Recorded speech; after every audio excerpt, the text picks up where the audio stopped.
Que faut-il pour réussir? Puis-je être franc avec vous? Vous pouvez aller dans n'importe quelle librairie et trouver ce qu'il faut pour réussir. C'est possible. Vous pouvez aller dans n'importe quelle librairie. Quelqu'un a écrit à ce sujet. C'est très clair. Le défi n'est pas de savoir ce qu'il faut faire. Le défi est de savoir si vous avez la motivation nécessaire pour faire ce qu'il faut faire. Qu'est-ce qui pousse un homme à se lever à 3 heures du matin par rapport à un homme qui se lève juste pour aller travailler? Ce n'est pas le fait que celui qui doit être au travail à 7 heures se lève à 6h30 pour être quelque part à 7 heures. Ce n'est pas qu'il ignore que s'il se lève à 5 heures, il pourrait probablement être plus efficace. Le problème, c'est qu'il n'a pas la motivation nécessaire pour se lever tôt. Si vous n'avez pas la discipline de vous lever tôt, ce n'est pas le savoir qui vous manque, c'est le cœur. Et ça ne s'achète pas chez Walmart. On ne peut pas acheter la discipline. On ne peut pas acheter la motivation. On ne peut pas acheter l'effort non plus. Et chacun d'entre vous, maintenant, vous pouvez prendre une décision. Comment votre journée commence-t-elle? À quoi allez-vous penser toute la journée? D'ailleurs, ce à quoi vous pensez se réalise. Et la plupart des gens, ils commencent leur journée. Et la première personne qu'ils croisent, la façon dont cette personne se comporte, détermine le déroulement de leur journée. Je donne le ton à ma journée. Personne ne va gâcher ma journée. Vous ne pouvez pas. Vous ne pouvez pas gâcher la mienne. J'ai le plan. La clé de toute votre existence et de devenir qui vous voulez devenir réside dans votre engagement à devenir une personne mentalement plus forte, plus disciplinée. Allez dans le miroir, regardez-vous attentivement et dites-vous, quel est mon niveau de discipline? À quel point mon niveau de discipline est-il aiguisé en ce moment? Maintenant, lorsque vous passez devant le miroir et que vous vous dites, c'est une mauvaise, là, c'est une mauvaise mère. Vous répétez-vous ce soir, lorsque vous vous regardez dans le miroir, que vous devez vous comporter, agir selon la meilleure vieille version de vous-même. Il ne suffit pas d'imaginer simplement votre meilleure version. Mettez-vous au défi d'agir ainsi aussi longtemps, encore et encore, avec suffisamment d'habitude, de force, de volonté et de constance. Votre caractère commencera à se forger comme une grande épée que vous martelerez sans cesse encore et encore. Soudain, votre caractère se modèlera à l'image de ce que vous souhaitiez qu'il soit. Aucun changement n'est jamais facile. C'est toujours difficile. Alors, vous devez apprendre à maîtriser votre SVC pendant ce temps. Quoi que vous fassiez, vous courez 15 à 25 km par an. Vous êtes fatigué. Vous pensez que vous allez mourir? Non. Dites à votre SVC de se taire. On se penche maintenant. C'est moi qui décide. On va se remettre en forme. On entre dans le feu. Ne vous retirez pas du feu. Je veux vous dire ce que font les lâches. Ils se retirent du feu trop tôt. L'or et l'argent sont raffinés par le feu, qui brûle leurs imperfections pour les rendre parfaites. Mais si on retire l'or et l'argent du feu trop tôt, on les abîme. Rares sont ceux qui ont le courage de se battre pour ce qu'ils désirent vraiment. On reste passif, on se plainte, on gémit. À quoi bon s'entraîner? Pourquoi mener une vie aussi structurée? C'est tout. Et voici mon processus de réflexion. Alors, tu veux être normal, tu veux juste ressembler à tous ceux qui doivent le monde sans connaître le pouvoir qui est en eux, qu'ils soient bien ou médiocres. Maintenant, retourne à qui tu étais, mon amour. Aucun compromis, aucune exception. Tu deviens plus fort en apprenant à aimer les choses difficiles à faire, car c'est ce qui fera de toi une personne meilleure, compétente et confiante. Alors ne fuyez pas les difficultés comme la plupart des gens, affrontez-les. Acceptez la douleur, acceptez la lutte. Plus la bataille est grande, plus la croissance est grande. Restez dans le combat, restez dans la guerre, restez dans la bataille. Il vous faut adopter une perspective différente. Il faut aller dans un lieu de peur, de souffrance, de douleur, de doute. Et c'est là que votre esprit s'ouvre. Vous ne lui laissez aucune échappatoire, et il trouvera un moyen de s'en sortir. Peu importe si les choses se compliquent. Je dois me durcir. Je déclare la guerre maintenant. Vous pensiez que j'y allais fort avant. Je suis sur le point d'aller plus fort que je ne l'ai jamais fait auparavant.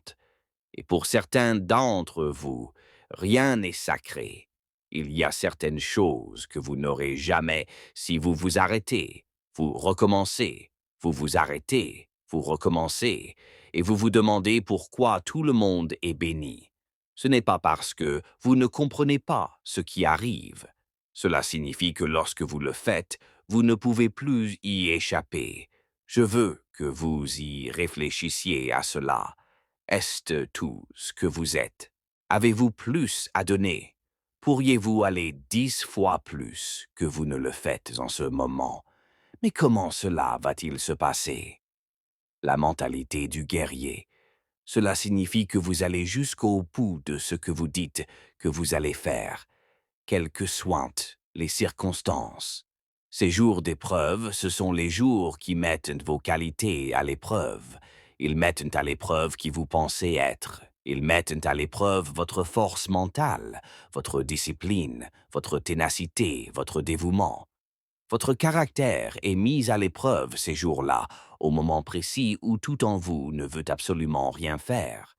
Vous devez accomplir votre tâche. Votre potentiel est en réalité illimité. Mais à moins de développer les compétences nécessaires à une force mentale, à moins de développer la capacité à persévérer, à moins de développer la discipline, la force mentale, la confiance, la persévérance, vous ne ferez jamais rien de tout cela. Nos rêves, nos désirs, nos objectifs se trouvent de l'autre côté des compétences de la discipline. Tous les gens que vous côtoyez, tous les gens que vous regardez, tous les gens que vous aimeriez imiter possèdent cette qualité de force mentale et de discipline. Ils sont capables d'agir même quand ils n'en ont pas envie. Ils sont capables de faire ce qu'ils doivent faire, même quand c'est de la dernière chose qu'ils ont envie de faire. C'est la magie qui vous manque. C'est la compétence qui vous fait défaut. Et une fois que vous l'aurez développée, vous deviendrez inarrêtable. Il y a un instinct auquel vous devez faire attention. Et celui-ci est un menteur. Celui-ci est un saboteur. Celui-ci est un saboteur. C'est l'instinct qui vous dit que vous avez tout donné. Vous pouvez abandonner. Vous pouvez prendre du recul. Vous pouvez vous reposer. Maintenant, n'écoutez pas cet instinct. C'est cet instinct que vous devez combattre.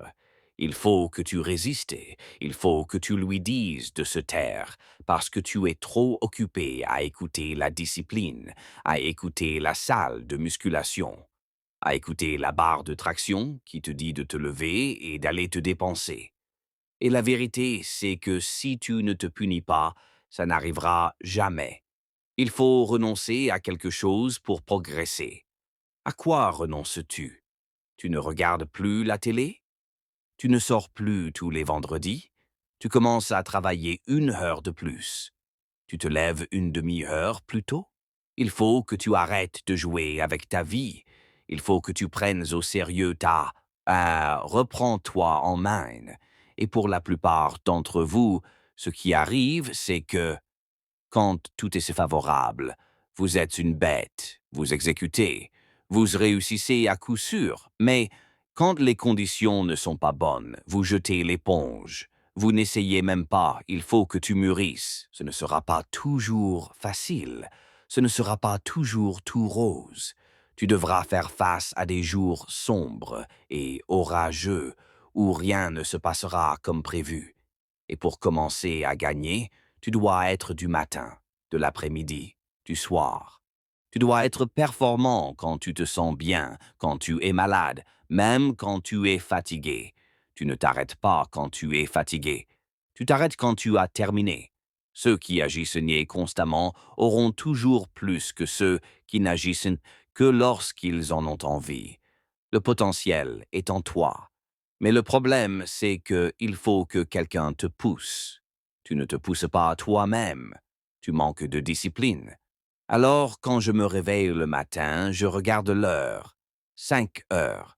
Et je me dis, techniquement, je peux me rendormir. Je n'ai pas besoin de me lever avant 5h15. Mais si je me rendors, je risque de ne me réveiller qu'à 5h30, voire même pas avant 6 heures. Et si je me réveille à 6 heures, pour 1 heure de sommeil en plus, je risque de repousser mes objectifs d'une semaine, d'un mois, voire d'une année entière, simplement en dormant 1 heure, parce que j'aurais raté une opportunité. Ne te permets pas de t'en tirer comme ça. Exige plus envers toi-même. Tu dois prendre le contrôle de ta vie. Tu es responsable de tes décisions. Jusqu'où tu iras, combien d'argent tu gagneras, à quel point tu seras compétent, développé, à quel point tu deviendras fort mentalement, à quel point tu seras en forme physiquement. Personne ne te contrôle, sauf toi. Que fais-tu quand personne n'est là pour te surveiller? Que fais-tu quand tu dois choisir entre faire ce que tu sais devoir faire ou prendre un jour de congé parce que personne ne verra la différence? Parce qu'il est très facile pour n'importe qui de venir travailler les jours où il a envie de se donner à fond et de se donner à fond. Mais que se passe-t-il les jours où tu n'as pas envie de rien? Que se passe-t-il les jours où tu n'as pas envie de te lever? Parce que ce sont ces jours-là qui vont définir ton destin.